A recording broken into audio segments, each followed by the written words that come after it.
The Camp Monsters podcast from REI Co-op Studios is back with a new season, telling the tales of terrifying encounters with mysterious beasts of America. Hear about the creatures that wander the woods and lurk in the water, the ones that fly through the air or even prowl around a backyard like yours. We search the country for camp monsters. All you have to do is search for Camp Monsters from REI Co-op Studios wherever you listen to podcasts. You're finally at that hot new spot, the one your friends keep raving about, sitting across from your date. It's going... Another round? Really well. And that dish you've been dying to try, oh, it's headed your way. You can smell it, hear it sizzling fresh off that skillet as it comes closer, and served. Go ahead, enjoy. After your phone sneaks a bite first. When you're with Amex, it's not if it's going to happen, but when. American Express. Don't live life without it.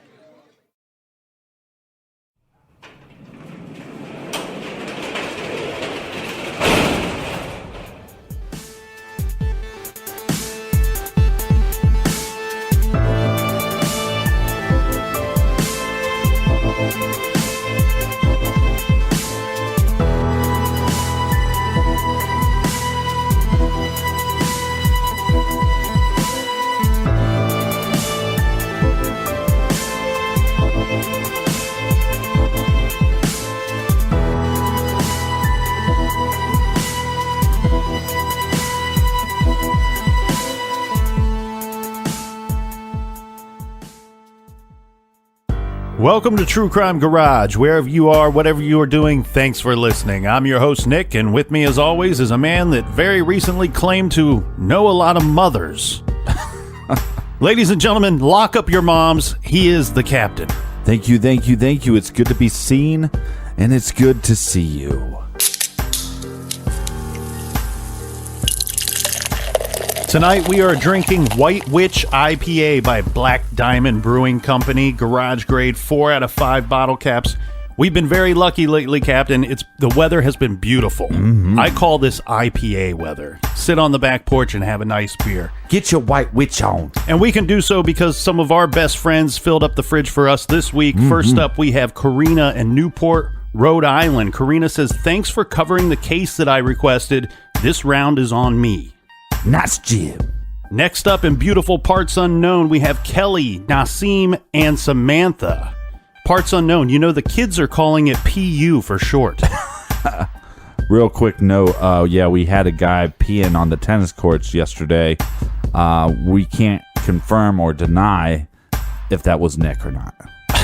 But we've unleashed a full investigation. And we will take the appropriate measures to make sure this does not happen again. And a big cheers to Melody up in Nova Scotia. Let's go out to Wisconsin. We have a very nice person in Wisconsin. Yeah, cheesehead. Alyssa, who says this is on behalf of her dear friend Leanne. Leanne is celebrating a birthday this month. She loves the captain, so happy birthday, Leanne from the garage. You cheesehead, you crazy cheesehead. Next stop, let's say thank you to Jamie in Arizona.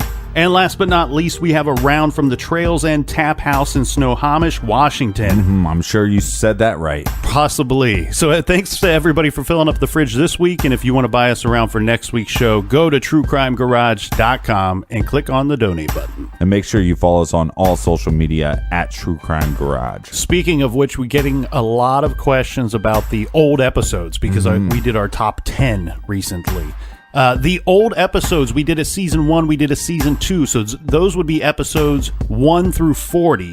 They're available in the iTunes store. You got to look for episodes and albums, things of that nature. So check out the old episodes. They're on our store page at truecrimegarage.com as well. All right, that's enough of the business. Let's get to the troll.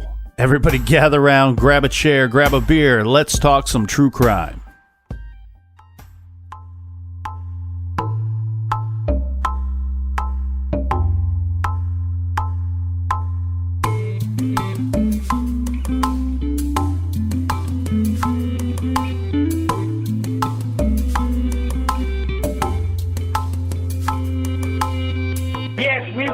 This is Orange County Utilities Emergency Dispatch. We found a human skull. Oh my gosh. I know. We got is it a meter reader? Yes. I'm going to let you speak right now with the representative from our field services facilities. Hi. Everything is recorded. Here he is. How are you doing? Skull of a, if you believe is human. What's the location, please? It's right off of Suburban and Chickasaw in the Kelly Anthony area, right by the school. Do you have a specific address for me or not? No, it's right by the school. If you take it, you are. Yeah, he's Suburban and Goldenwood? Well, Suburban and Chickasaw. Chickasaw, I'm sorry. Yeah, and the school is right there. I can't think of the name of the school. Just go right straight down. It dead ends right into the woods. Okay. It'll be on the east side of Chickasaw, Suburban. East side of Chickasaw. And what is your party's name that we're going to meet with? He's not touching this, I hope. No, he's a meter reader. Meter reader? Yeah, and I'll just tell him to stay at that location and just stay away from everything. Okay. And if you can, try to stress to him to please not draw attention to the area.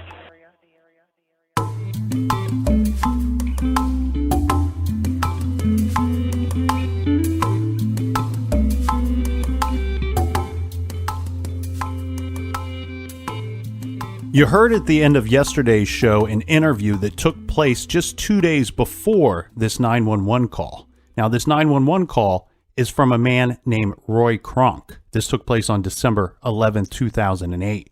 Roy went into the woods off of Suburban Drive, and he found something and he poked at it. And then he calls his supervisor, who in turn calls 911 because Roy had found a skull. Police rope off the scene. The medical examiner, her name is Jan Garavala. Fahmy Malik. Well, no, thank God, not in this case. For those of you who watch true crime shows, she is better known as Dr. G, medical examiner. I don't know if her show is current. I've seen it a few times, but she did have a show called Dr. G, medical examiner. But this falls in her jurisdiction. Dr. G describes the crime scene as such, that a body was placed in a wooded area about 20 feet off of the road.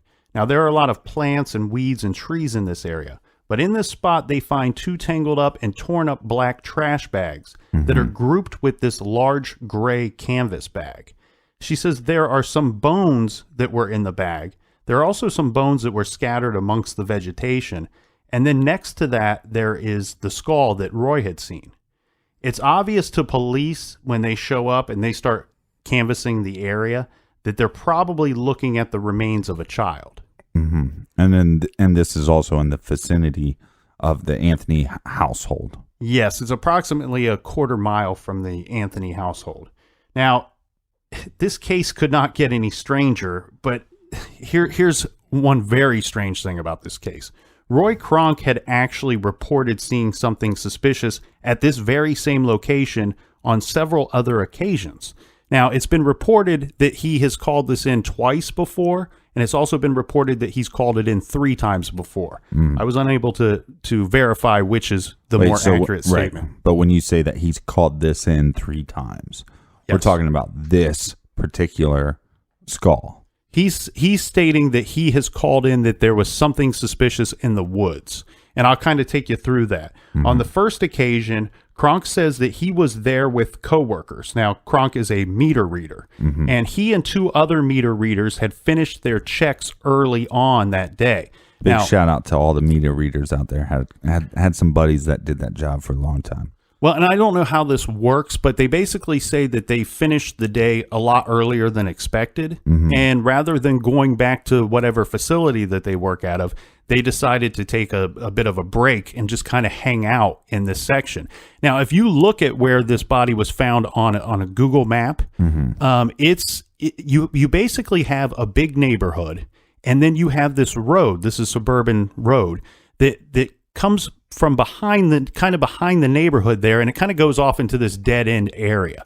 So it would be an easy spot for people to kind of just hang out and you'll see shoot the breeze after work. Well, you see this a lot with like housing developments. There's a road that's a dead end that's really going to probably lead to more development down the line. That's kind of what I'm assuming I'm looking at. Yeah. And so the 3 of them decide to hang out there. They say they're there for about an hour or so, just, chit-chatting and smoking cigarettes and such. While hanging out, Roy Kronk goes off to relieve himself, peeing in the woods, basically. He says that he tells his coworkers that he thinks he saw either a bone or a skull in this wooded area. Mm-hmm. So he goes over and he tells his friends about this. Well, the three of them walk back to this location so that Kronk can point out the skull or the bones that he thought that he saw before, and what ends up happening is they spot a rather large dead snake. I think it was like 4 or 5 foot long snake that they saw there. And well, this distracts the three men. Don't live in Florida. This distracts the three men because then they're kind of checking out this snake. Mm. And I don't know if Roy got confused, if he thought, well, maybe part of the bone that I saw or whatever white object I saw was just part of the snake. But what ends up happening is we know that we can verify some of Roy's story here because of two situations. First off, the men with their cell phones start taking pictures of the snake. And they show these to other coworkers, that later that day or the next day. So they leave the spot that day, right? Well, Roy Kronk, late that night, he decides to call the sheriff's department and report what he has seen in the woods. So they dispatch an officer out to the area, but we got to keep in mind, it's very dark out now, and this is a wooded area. The officer looks around and does not see bones or a skull or anything, no remains at all.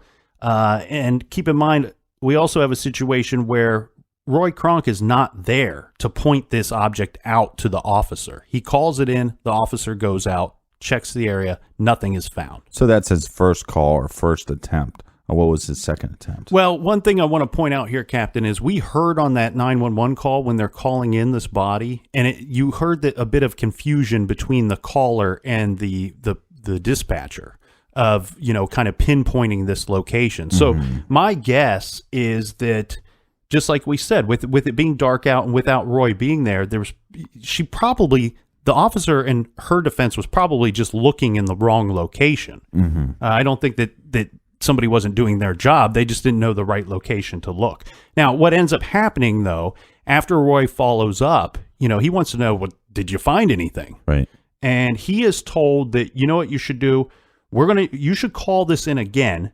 But make sure you call it in when it's still light outside so we can get an officer over there to look around and find the exact location and take a look at what you think you have seen. Or possibly meet the officer out there. Yeah, so I believe it's the next day that Roy Kronk, he then calls it in again, and this is right after his work shift. And at this point, an officer meets Kronk at the location. But what happens here, Captain, is this is according to Roy Kronk. He states that the officer seemed agitated, that the officer didn't seem very thrilled about the whole call itself.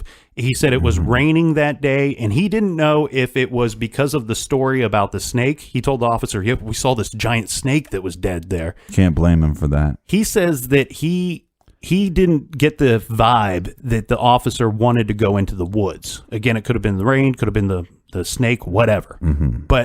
But what ends up happening... Or just having a bad day, right? Well, what ends up happening, according to Roy Kronk, is that the officer does go into the woods. He's in there for a brief amount of time. He comes out. He's fairly rude to Roy and tells him that he's mistaken. He's seen nothing. There's nothing there. And then the officer goes about his business. Now, later we would learn that there was a different story from the officer. The officer says that the two of them went into the woods together, and all he found was what he described as a bag containing like debris, like lawn clippings and leaves and things of that nature. The situation here, though, is nothing is found. All of this takes place in August of 2008. August. The body's found in December of 2008. So it's not until December 11th that a third or fourth call is placed to law enforcement. And that's when they go out and find the remains, so that very same day. Well, this is, like we said, this is huge news all over the country, and especially in this area, this is huge, right? So you got this meter reader that's out in that neighborhood probably often, tells you, hey, look, I saw a skull. I don't know if it's human or not. Come check it out. And then nobody kind of really follows up, and people are still talking about this missing girl. It probably weighed on him. And so then he was like, well, I got to go back out and look again for myself. Yeah. I'm going to find it. And I applaud him, because if he didn't do that, if he wouldn't have put the extra effort in, maybe never found. Well, you know what I'm wondering too is maybe he thought, all right, 2 officers have been to the location. They tell me that I'm mistaken.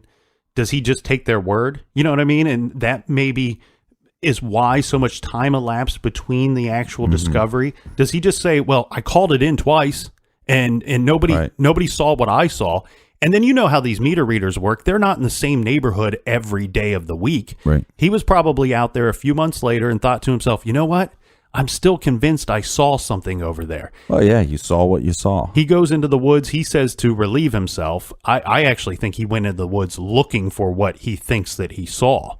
Now, he would come under some speculation because what comes out very quickly in this situation is, there's a lot of pushback from the community onto law enforcement. They're saying, well, this was called in 3 times at least. Yeah, there was definitely a ball dropped. And there was this body that was found there. How do you miss that? And I don't know if this was leaked from the law enforcement angle or if this was just something in the media, but there was some speculation that maybe Roy Kronk had this information, and because there was this growing reward, that maybe he sat on this information as the reward grew.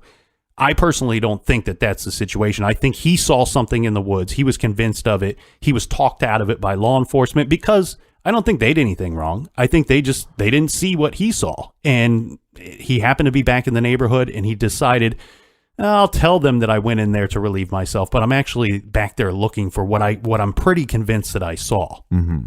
And did you see, you saw video of him at the trial, right? Correct. To me, he comes across as a very stand-up guy. I don't know much about him, but his story is very believable to me. Now, what we end up finding here is the situation is this.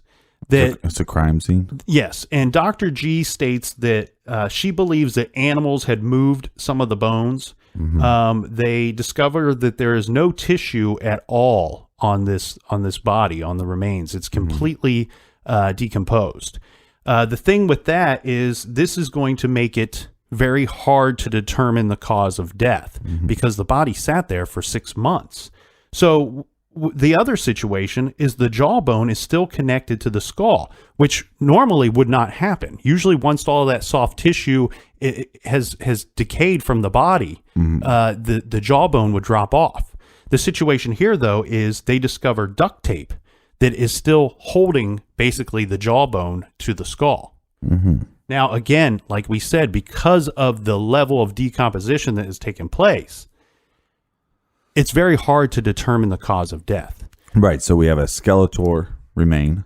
Skeleton remain. Skeletor. What is this? He's a bad villain. No. So we have a skeleton remain.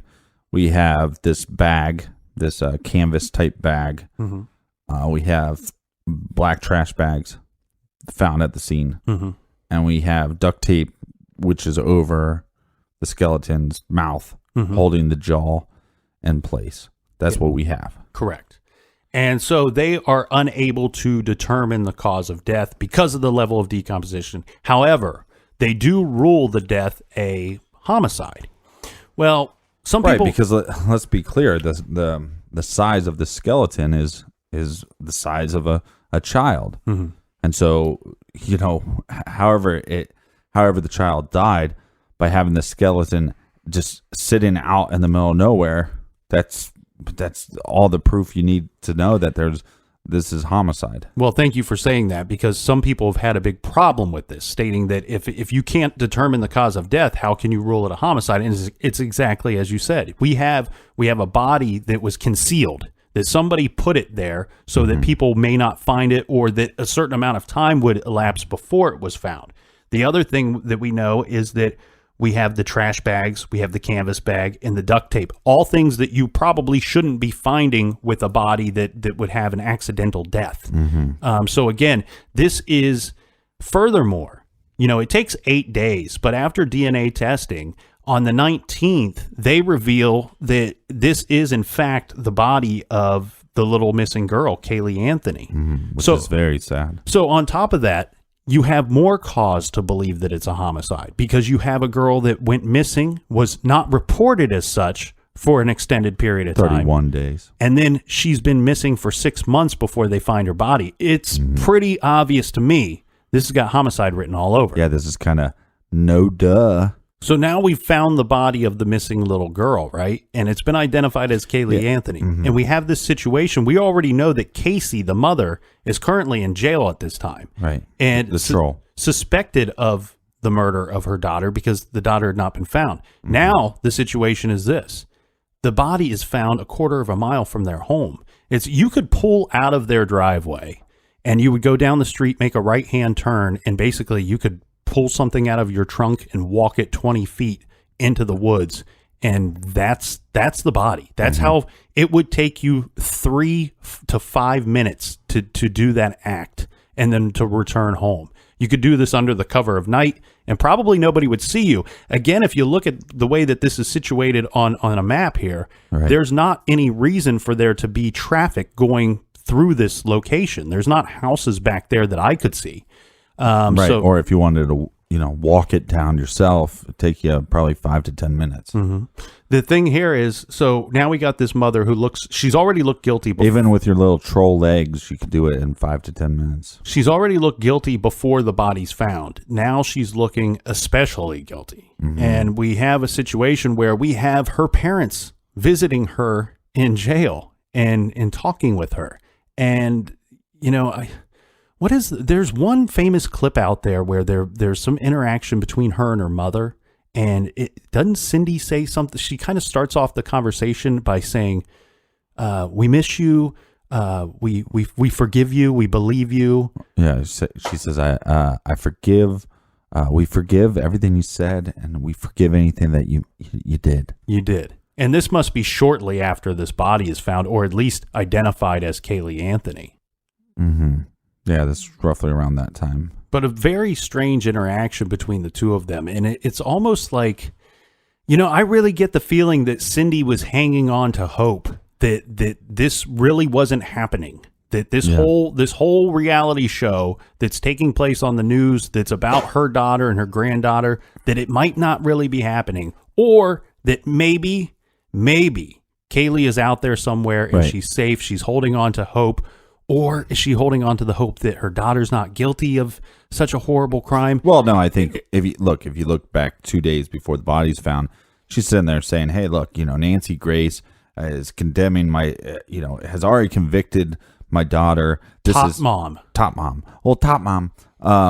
Anyways, she's convicted her already, and the truth is going to come out when Caylee comes home, and guess what? Your granddaughter's dead. Mm-hmm. And I'm sorry, but you're the spawn of your daughter is most likely guilty of that. Right. And that has to hit you pretty quick as parents. Mm-hmm. And, especially for, these are not normal grandparents, right? Oh, they're not? No, they're not. They're not normal in the sense, well, I mean, some of the stuff they say is just crazy, but they're not normal in the sense that these were more Caylee's parents than they were grandparents. Yes. I see what you're saying. This child lived with them, right? This child lived with them every day. The mother of this child, Casey Troll, who knows who the father is, right? I think she lied about all that shit. And who was the father? Who was the acting father? George Anthony, right? Mm-hmm. Those were her parents for all, the term mother and father, that is just, that is just some bullshit. You're not a mother or father unless you have the actions to back it up. So just because you had a kid, this is for all the deadbeat dads out there, deadbeat mothers out there, just because you have a kid doesn't mean you're a mother. No. Right? It's the actions. It's the raising of that kid. Yeah. So now they have to deal with the fact that this girl is gone. Your daughter, technically your granddaughter, is gone. And she's not coming back. And you have to deal with that guilt and all the questioning and all that stuff. But now you're faced with reality that your daughter's been lying to you this whole fucking time. Well, and according to the defense, according to Casey Anthony's defense, that the parents had two very different reactions to the finding of the body. Because keep in mind, there were 8 days that passed before they, through DNA evidence, announced that it was in fact Caylee Anthony. Right. And during this time, the defense states that George was handling it almost very policeman-like. You know what I mean? He's a facts guy. With most officers, there's not a lot of gray with them. It's a lot of black and white. Right. And the situation here is he knows, man. He's going, this body was found so close to my home. I know the last time I saw this little girl. Right. And he's basically going into the mode of, well, we need to step up this investigation now and find out what happened. Right. We need answers. This is before Caylee's identified. Right. The mother, Cindy, at the same time is saying, well, there's a lot of kids that live in this area. And on top of that, I think that I overheard that another kid has gone missing somewhere in the area. It's probably not Caylee. They had two completely opposite reactions to this situation. Now, in their defense, in Cindy's defense, I don't want to harp on her too badly because she's gone through something nobody ever should have to go through. But in her defense, I don't know how I would react to any of this information myself. We all want to hold out hope at some point. It's strange to me that you can have two people living under the same roof with completely different reactions, though. Well, and those people being, married individuals. I mean, or a married couple. I shouldn't say married individuals, married couple. Let's get back into this right after this quick beer break.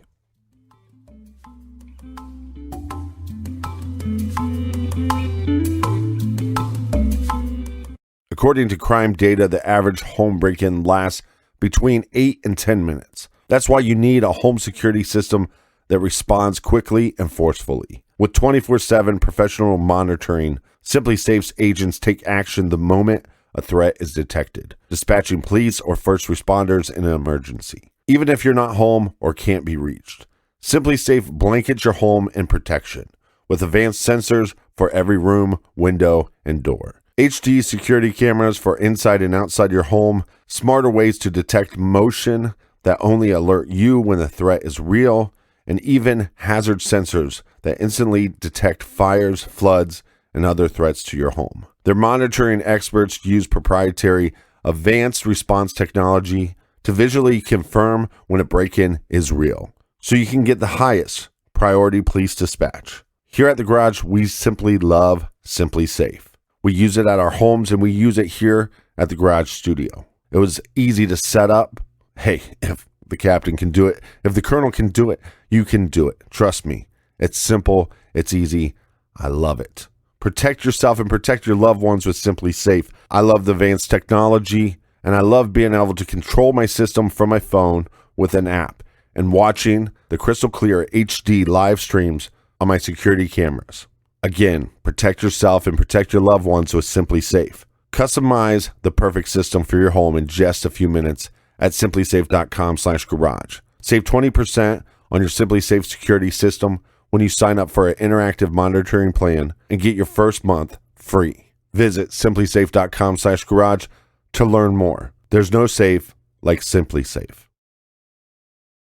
What's that place you've always wanted to try? Well, you're there, sharing plates with... Just one bite. Or on second thought, maybe not sharing. It's that good. When you're with Amex, it's not if it's going to happen, but when. American Express. Don't live life without it.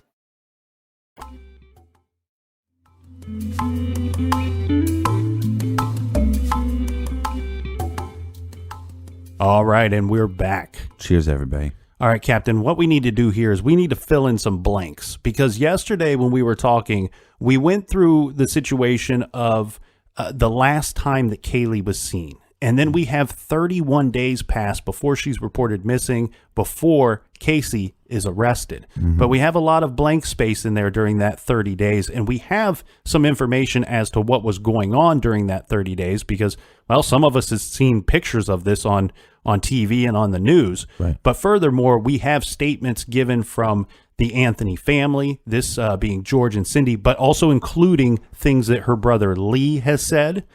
We also have statements by Casey Anthony's friends and her boyfriend. So right, and now we're investigating this as a homicide now, now that the body is found. So we have to dive into these actions a little bit more. Yes. And so the last time that it is agreed upon that Caylee Anthony was seen alive was June 16th, 2008. This is at the Anthony family home. Now, on that day, Cindy Anthony testified that she left for work a few minutes before 7 a.m. Now, while everybody was still asleep at the house. At 7:52 a.m., we start to see some activity from Casey Anthony's password-protected account on MySpace. And she is doing some kind of research for Shot Girl costumes. And this is believed to be for Tony Lazzaro. Remember, that's her boyfriend at the time. DJ. Yeah, he has, these nightclub type events that he goes to, and she is going to be a part of that. Now, it's been reported that she might have been managing some of these shot girls or assisting in some manner with that. Or she could have just been looking for some kind of outfit to wear to the nightclub. At 7:56 a.m., we see more computer activity. This is being in some chat rooms. At 12:50 p.m., now this is according to George Anthony. He states that Caylee departed with Casey in their vehicle in the Sunfire around 12:50 p.m. And he goes on to describe, he can even describe some of the outfit that both of them were wearing, right? Stating that there were backpacks on their shoulders. And he is under the impression that Casey is going to go off to work and Caylee is going to go to the babysitter's house. Right. So, she's going to go to the nanny's house, and that Casey's actually in work attire is what he claims. Now, at 1:39 p.m., there's activity associated with Casey's instant messenger and MySpace and Facebook accounts on the home computer. The last browser activity session is at 1:42 p.m. At 1:44, Casey calls her friend Amy. Remember, now this is Amy that is living with her ex-boyfriend that she supposedly lived with for some period of time. The one she stole some checks from. Yeah, that good friend. At 2:21 p.m., the call with Amy ends. And at 2:30 p.m., George Anthony testified that he left the home at this time to go to work. Now, at 2:49 p.m., Casey Anthony's cell phone connects with a tower nearest the home, and the Anthony family's desktop computer is activated by somebody using a password-protected account for Casey Anthony. At 2:51 p.m. on the home computer, there is a Google search made for the term of foolproof suffocation. The word suffocation was misspelled, but whoever was searching this clicks on some articles regarding foolproof suffocation or ways to die. Right. And in this article, they talk about black trash bags. They talk about duct tape, different things of that nature. Then shortly after that, we see more activity on MySpace. At just before 3 o'clock, Casey answers a phone call from Jesse. This guy says that he describes this conversation as abnormal.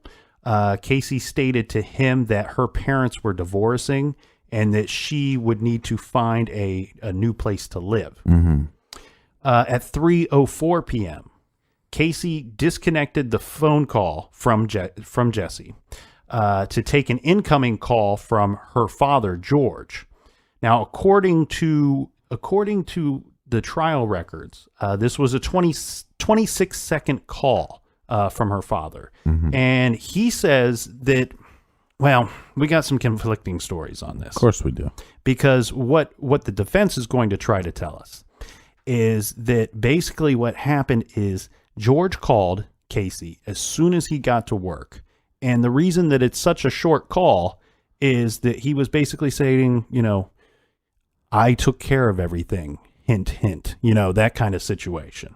That's what the defense says. Yes, basically telling Casey that he had disposed of the body, warning her not to tell her mother about the child's death, and that he had disposed of the body on his way into work that day. Mm-hmm.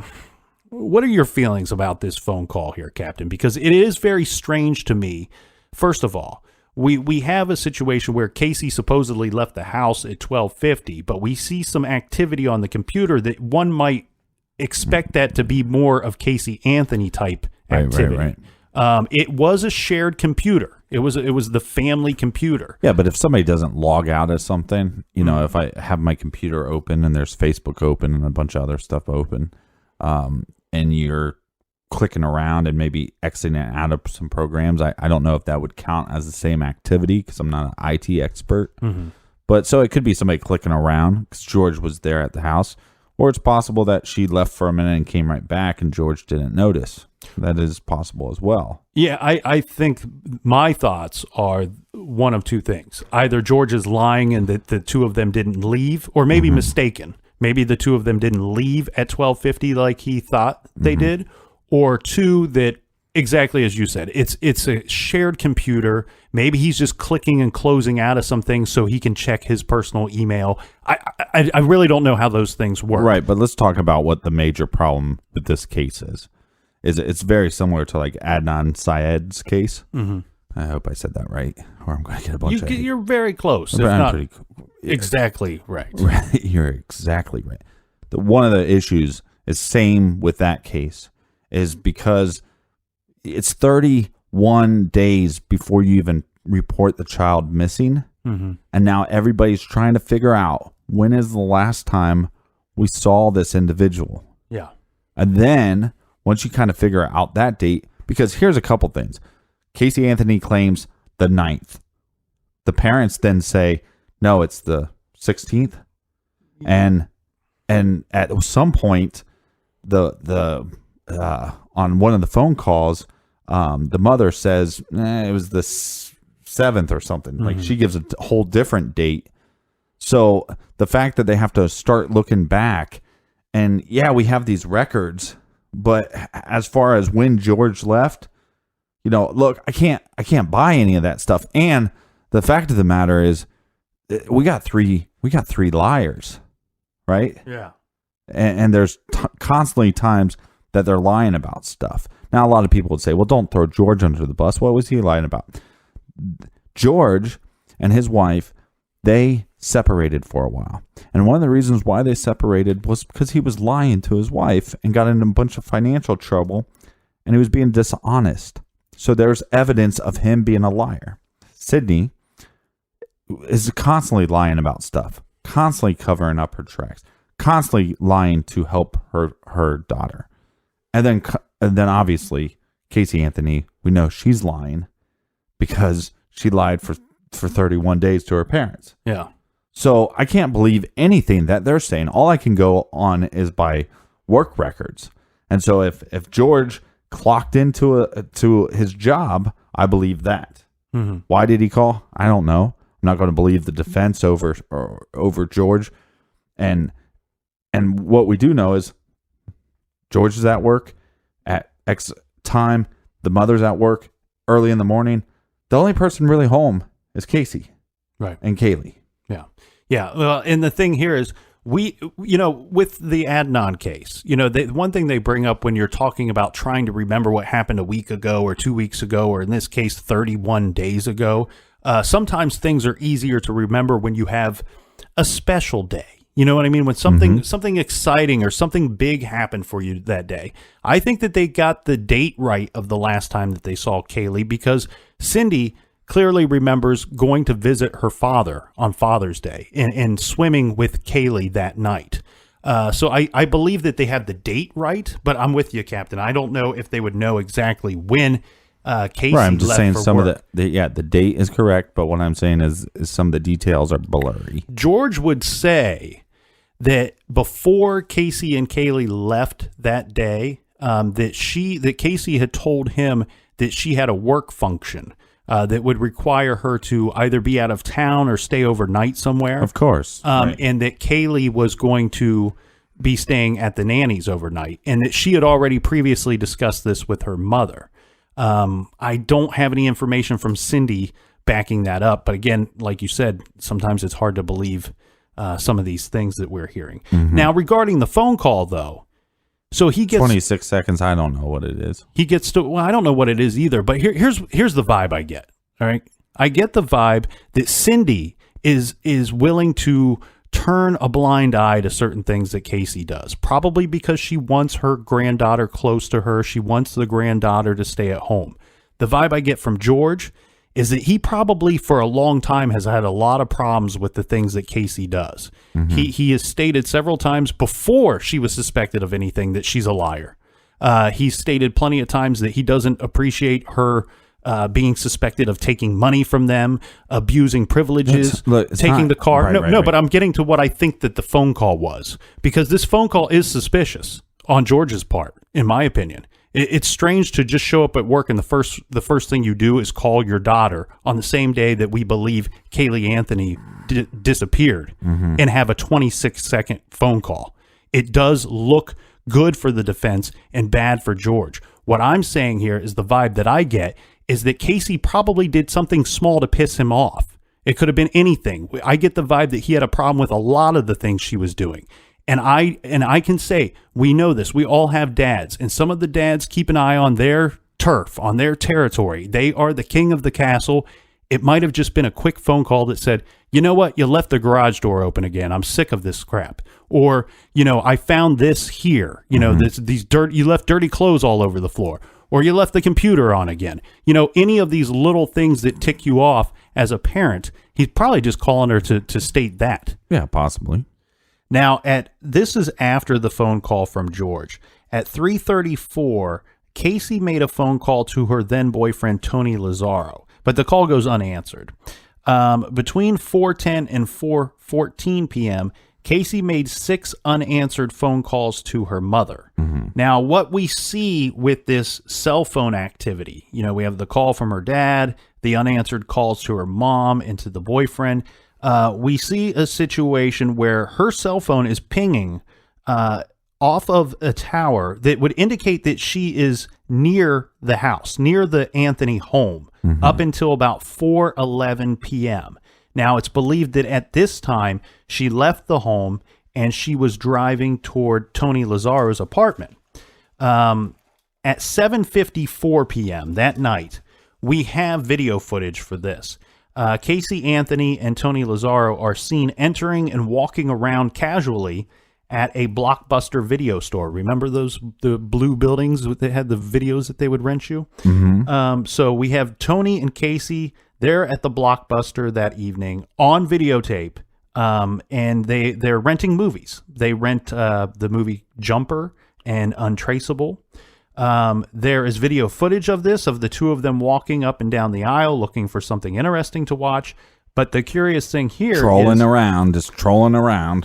The curious thing here is that Caylee is not with them in any of this video footage.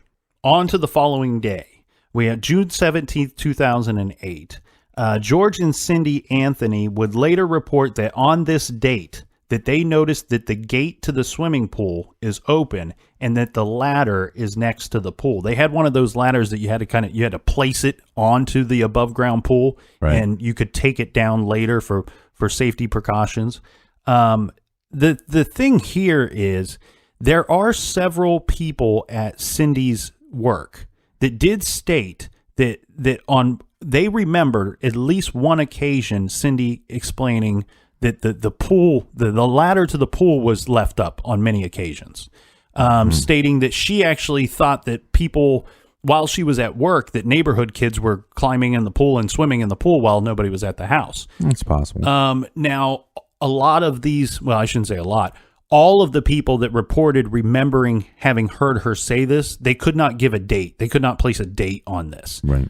So we don't know if this 17th is just good for Cindy's story or if it's factual. But what also took place that day is that Casey Anthony posted a message on her Facebook page. And again, I'll use air quotes when I describe this person to her friend. Well, it's on her friend's page, Amy, the girl that she stole the checks from. And on her Facebook page, she writes, "Cheer me up, lady. I love you, and I can't wait to get you finally moved in." I'm guessing they might be talking about the ex-boyfriend's apartment or something. On the next day, on the 18th, Casey is visiting with friends, again without Caylee. During this visit, Casey tells her friends that her parents are having a lot of problems, that Casey's father, George, has been cheating on Cindy, and that the two were going to get divorced. She told her friends that her mother had told her that George is going to be out of the picture and that it would just be the three of them girls. But also that same night, she tells her friends that she's planning to buy a home in a subdivision on Curry Road, stating that the home would be just for her and Caylee, and that she was planning on spending about $250,000 to buy a nice home for the two of them. Wait, this is what Casey is saying. Yes. Casey, yeah. So you have this story at the beginning of the night about the parents are going to split up. $250,000 home with that job you've been working really hard, that fictitious job you've been working really hard for 2 years at a fictitious job, and you're going to buy a house for $250,000. Stealing money from all your family members. Okay. On the 19th, Casey makes arrangements for her and Tony to go look at an apartment together. According to the guy that showed them the apartment, this is actually somebody that Casey had gone to high school with. He says that Casey was very upbeat during the visit. She was full of smiles. She was extremely happy. And that YOLO, bro. Well, and he says that he was happy with the meeting as well, because it seemed to him that the decision whether or not they were going to get the apartment mostly fell on Tony, whether he liked the apartment or not, because the situation was explained to him that Tony would have to break his current lease. Remember, he's at the condo, right. To get a new place. I probably should check myself and calm down a little bit and get back into just the podcast. All right. Well, try to remain calm, because this might upset you. Now, later that day, and this is well into the evening, and maybe it's because they wanted to go out and celebrate. Well, let me just tell a little story about Tony's his roommates, just so we have this kind of picture going. She starts saying this guy Tony, which is, he's like college age. Yeah, he's a DJ, and his friends are kind of DJs and throw these parties. No big deal. What is interesting about this is when she first started visiting Tony, she brought her child around. Right. And so Caylee was around, and it seemed like all the roommates were like, "Oh, this is a cool little kid." And a lot of kids, even though they're in their early 20s, a lot of people have, younger siblings or whatever. So they all really liked Caylee. And then it was like, I'm going to come over and bring my kid for a couple weeks. And then it became, I'm not taking my kid over anymore. So it was weeks and weeks of the roommates going, "Oh, hey, where's your daughter? Oh, well, she's with the grandparents, or she's with the nanny."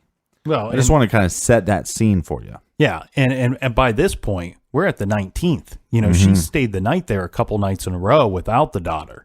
But they've looked at the apartment, and now they're going to go out to the nightclub. And like I said, I don't know if they were celebrating because they were going to get an apartment together, or if they were just, out at one of Tony's functions or whatever. Or networking or what. Yeah. Yeah. But this is it could be somewhat related to Tony's work. The thing here is this is the night that we all kind of know about, because they go out on the 19th and they're partying until the early morning hours of the 20th. Well, that's where that famous picture is from, where she's in the blue dress and she's, dancing on another woman, trolling around.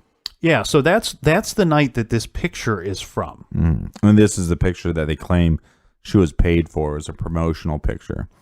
But this is also the one that they claim that it was a hot body contest. Right? Yeah. This is a photograph that took place when she was participating in the hot body contest at the Fusion nightclub. Well, good thing it wasn't like a hot face contest because she wouldn't have won.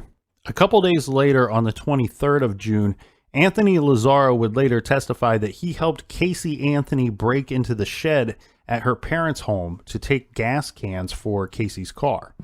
This car had run out of gas, obviously. Lazzaro said that he watched Casey open the trunk of her car, and he did not see the inside of the trunk. But he did state that he did not detect any odor or remembered detecting any odor when that took place. On the 24th, the next day, George Anthony calls the police to report a break-in, to report the gas cans as missing. Later this day, he sees Casey at the Anthony residence, and he confronts her about taking the gas cans. George said that when he went to get the cans out of Casey's car, she runs past him. She quickly opens up the trunk. What actually happens is he was asking for a jack because he was, where you jack the car up. And he was going to jack his wife's car up so he could change the tires. And when he said, I want to go get that jack out of your car, she was like, no, I got it. She runs past him, opens up the trunk, pulls out the jack, and by the way, here's your gas cans. And that's where he gets upset because he's going, well, you make me look like a jackass because I called and reported these stolen. And I always found it weird that he called and reported the gas cans as stolen. But when I looked into it a little more, there's more to that story. They actually physically broke into the shed. Right. Growing up, we had a shed in our backyard. My house, we didn't keep it locked most of the time. Anybody could have just walked in there. But his situation, he had a padlock or some kind of lock on the shed that was actually broken so that the person could get in and steal the gas can. So that makes sense to me now, having the full report of it. Well, it's also 2008, so gas was a lot more expensive. You're looking at $4 to $5 a gallon, maybe more in Florida. Well, and what else does this tell you? If somebody's willing to break into the shed, this is something you want to report, regardless of how small the item is that they may have taken. On the 30th of June, this is when the vehicle is towed to the lot. It had sat there for a few days, and her purse and a child's car seat are found in the back seat of that Pontiac Sunfire. And on July 2nd, 2008, well, that's when Casey gets the very famous Bella Vita tattoo on her back. We've all seen pictures of that tattoo. And then that takes us to roughly July 15th and 16th, this being when George and Cindy pick up the vehicle, the Sunfire, from the impound lot, and they bring the vehicle home, and they finally get Casey home that evening on the 15th, and then they discover that the granddaughter is missing. Some things that I do want to point out is regarding some statements that that Tony Lazzaro and his roommates have said that took place during this time. They had, Casey would stay there. That wasn't super abnormal. However, she would never stay for an extended period of time like this. And she was there basically staying the entire time. One thing, there was a few things that the guys found odd about her visit, let's say. First of all, they never saw Caylee during any of that visit. Right, during that 30-some days. Yeah. Which they found to be extremely strange. However, Casey had a story for that. And the story was that her parents were going to be separating, and that there was a lot of arguing going on at the Anthony household, and that she didn't want to be there, and she didn't want her daughter to be there. Furthermore, because this condo was occupied by a bunch of college-age dudes, she didn't think that the place was fit for her daughter to be staying there for an extended period of time, and that Caylee was simply off with the nanny, that she was being watched daily and nightly by the nanny. The other thing that they found strange was, unless they went to the club or unless one of them went somewhere with Casey, she never seemed to really leave, which they found strange because she supposedly had this job. Now, one thing they kind of overlooked some of this stuff, I think, because they did say while she was there, She was in a good mood all the time. She was extremely friendly. She was cleaning up after them. She was cooking meals. When they asked her about her job, don't you have a job to go to? She basically told them that her boss was really cool. And because they had a computer there, she was able to do a lot of the work, her event coordinator position for Universal. She was able to do a lot of that work at the apartment. Yeah.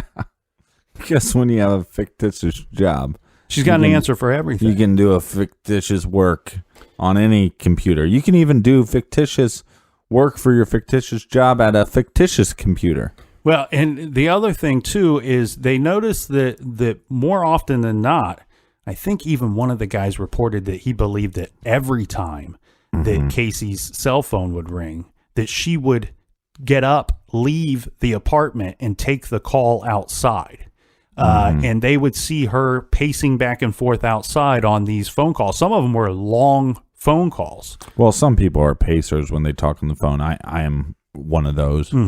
But maybe at the time it probably didn't seem that suspicious. Oh, well, she's going to talk on the phone. Maybe she just wants some quiet space. Yes. Right. And who knows who she's talking to? I mean, it could be talking to, you would assume, probably the nanny or your parents or somebody of that nature. Yeah. And it's assumed now by most that a lot of those calls were the calls that Cindy was making to Casey, trying to find out where they are. Do they need anything?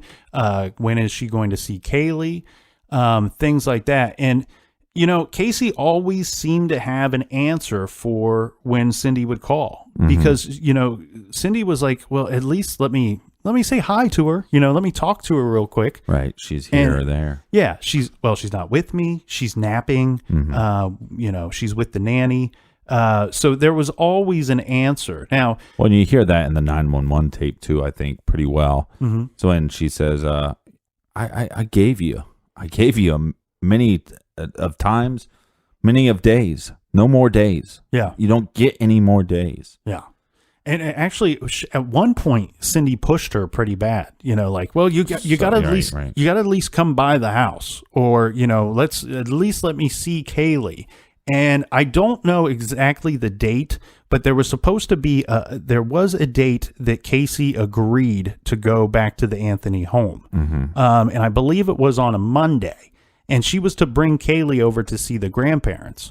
Well, that day came and went. Well, Cindy, calling Casey repeatedly, finally gets Casey on the phone to say, "Hey, what happened? We were supposed to hang out today. I was supposed to see Caylee today. What happened?" And Casey states that Zanny was driving and she was in a accident. Oh, of course. Oh. And it was a pretty severe accident, and that Zanny would be staying at the Tampa hospital. And Casey and a friend of hers, who they were going to do the surgery for. Well, her friend, supposedly her daughter was being watched by the nanny as well. Right. And so. But you'd feel so disrespected as you're the grandparents, but like I said, you're doing all the actions of the actual parents, especially George. You are the father figure in this baby's life, and so it doesn't matter if you move out. You know what I mean? If you have a grandkid, those grandparents want to be involved. Hey, that's fine that you're out and you're doing your thing. That's fine. Just make some time. We want to see it. We've done all these things to help you and to help your daughter. Just, we just want to see the kid. Well, regarding that accident with Zanny, not only was she in the Tampa hospital, but her and her friend, as well as the kids, were forced to stay in a hotel in the Tampa area. And they weren't going to leave until Zanny's family members came in from out of town to be with her. So it's a situation of, we see her basically buying time, buying a few hours or buying an evening. And then with something like this Tampa situation, we see her buying multiple days. I can get mom off my back for multiple days. Interesting question. I don't know the answer, but I wonder if they actually did research on the DJ and the boyfriend and the roommates of their computers. What she was searching for, why she was doing her fictitious work, what Casey Anthony was searching for on those computers. Probably a lot of MySpace and Facebook activity would be my guess, pretending to work. No, yeah, I understand that, but I wonder if there'd be some incriminating stuff. What happens when you're charged with murder. Right. All right, you want to give final thoughts on this? We haven't even got to the trial yet. I mean, there's so much more to cover. We get some people have to work. The allegations by the defense team, what the prosecution allege happens. I mean, it's one of the most fascinating and more intriguing trials that I can recall. Definitely. And it has significance in true crime history. So we got a lot more to get to. All right. And well, let's get to that next week. Yeah, because I got to get out of here. I entered myself in the hot body contest down at the Jimmy's Chicken Shack. You have no chance of winning. Oh, have you seen the men at the Jimmy's Chicken Shack? I don't even know. I haven't. They're full of wings and beer. And check out this week's recommended reading, Incendiary by Michael Cannell. For 16 years, long before the specter of terrorism haunted the public's imagination, the Mad Bomber terrorized the citizens of New York City in the 1950s. Read this book because you can enter the mind of a madman and a real-life story of how three men came together to capture him and change the face of detective work. Incendiary, The Psychiatrist, the Mad Bomber, and the Invention of Criminal Profiling by Michael Cannell. Check it out wherever books are available. All right. Cheers, mates. Thanks for the love. Make sure you follow us on Instagram. Mm-hmm. I need to get my Instagram numbers up. I'm in a race with somebody. I can't tell you who it is, but let me just tell you. Oprah. This person's a real douche canoe, okay? And I want to beat this person. So I got my paddles out, right? And I want to catch up. Follow us on Instagram. And like always, hope we kept you company at work or on your commute. You mean a lot to us. And for the record, we did not call Oprah a douche canoe. That just accidentally came out like that. So for everybody, thanks for chipping in this week. Thanks for joining us in the garage this week. We will see you next week. And until then, be good, be kind, and don't litter. Oprah's a saint.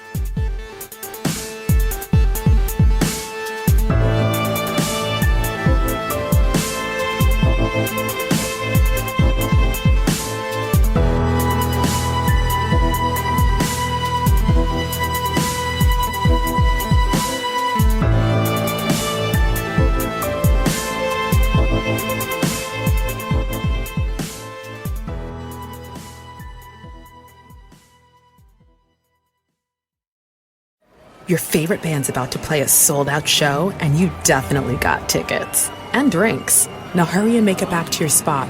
Past this person and that person. About 20 more. Ooh, watch out for feet. Hey. Just keep going. A little further. Oh, there's your friend. Over here. Right where you want to be. Close enough to see the set list. And they're definitely playing your song. When you're with Amex, it's not if it's going to happen, but when. American Express. Don't live life without it.